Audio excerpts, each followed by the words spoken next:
السلام علیکم ورحمۃ اللہ تعالی وبرکاتہ۔ مرکز اہل سنت جامعہ رضویہ منظر اسلام کے یوٹیوب چینل ہم سبق درس نظامی میں آپ کا خیر مقدم ہے۔ پیارے بچوں، جنہوں نے اب تک ہمارے چینل کو سبسکرائب نہیں کیا ہے وہ ضرور سبسکرائب کر لیں اور بیل آئیکن یعنی گھنٹی بھی بجا دیں تاکہ ہر ویڈیو کی نوٹیفیکیشن اطلاع اپلوڈ کرتے ہی آپ تک پہنچ جائے، اور اپنے ساتھیوں سے بھی شیئر کریں، شیئر کرنا نہ بھولیں تاکہ ان کو بھی فائدہ حاصل کرنے کا موقع ملے، اور بات پسند آئے تو لائک بھی کیا کریں اور اپنے قلبی تأثر کو ضرور کمنٹ کر کے بتائیں۔ بسم اللہ الرحمن الرحیم۔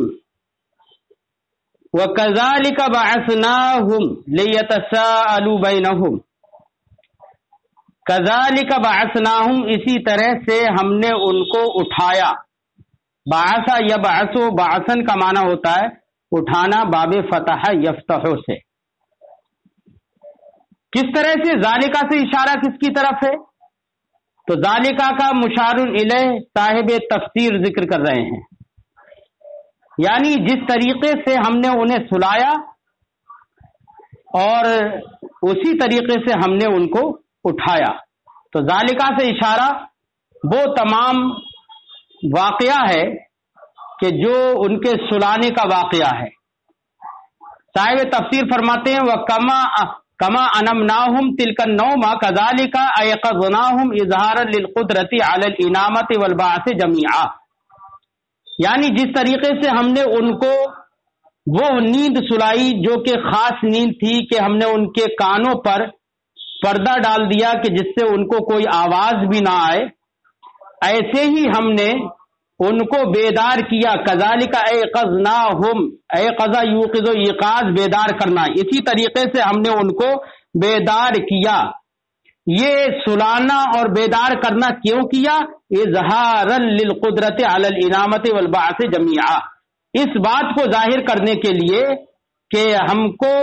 سلانے پر اور اٹھانے پر دونوں پر قدرت ہے، قدرت کو ظاہر کرنے کے لیے یہ سب ہم نے کیا تاکہ لوگ یقین کر لیں کہ اللہ رب العزت مارنے پر بھی قادر ہے اور مارنے کے بعد اٹھانے پر بھی قادر ہے۔ لیتساءلوا بینہم، لیتساءلوا بینہم، یہاں پر تساءل یتساءل، تساؤل باب تفاعل سے، اس کا معنی ہوتا ہے ایک دوسرے سے پوچھنا، ایک دوسرے سے سوال کرنا۔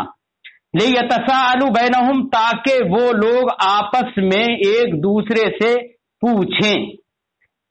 اے لیسأل بعضهم بعضا، تو وہ تساؤل میں جو تشارک کا معنی ہے، ایک دوسرے سے پوچھنے کا معنی ہے، اسی کو صاحب تفسیر نے بیان کیا لیسأل بعضهم بعضا، تاکہ ان میں سے بعض بعض سے پوچھیں، ویتعرفوا حالهم، اور اپنے حال کو سمجھیں، وما صنع اللہ بہم، اور ان تمام باتوں کو سمجھیں جو اللہ نے ان کے ساتھ کی، جو اللہ نے ان کے ساتھ سارے کام کیے، ان تمام کو وہ سمجھیں اور پہچانیں۔ فَيَعْتَبِرُوا، پھر وہ اس سے سوچے، غور و خوض کریں، وَيَسْتَدِلُّوا عَلَىٰ عِظَمِ قُدْرَةِ اللَّهِ، اور استدلال کریں اللہ کی قدرت کی عظمت پر اور اللہ کی قدرت کے عظیم ہونے پر۔ وَيَزْدَادُوا يَقِينًا، اور یقین میں بڑھ جائیں، یقین میں بڑھ جائیں یعنی ان کا جو ایمان ہے اس میں اور پختگی آ جائے، کیونکہ ان کا ایمان تو پہلے ہی سے یہی تھا کہ اللہ رب العزت مارنے پر بھی قادر ہے اور زندہ کرنے پر بھی، مرنے کے بعد زندہ کرنے پر بھی قادر ہے۔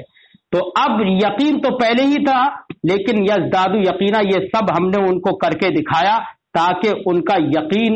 وہ یقین میں اور بڑھ جائیں۔ وَيَشْكُرُوا مَا أَنْعَمَ اللَّهُ بِهِ عَلَيْهِمْ، اور ان تمام نعمتوں کا شکر ادا کریں جو اللہ نے، جن نعمتوں کے ذریعے سے اللہ نے ان پر انعام فرمایا اور احسان کیا۔ قَالَ قَائِلٌ مِّنْهُمْ كَمْ لَبِثْتُمْ،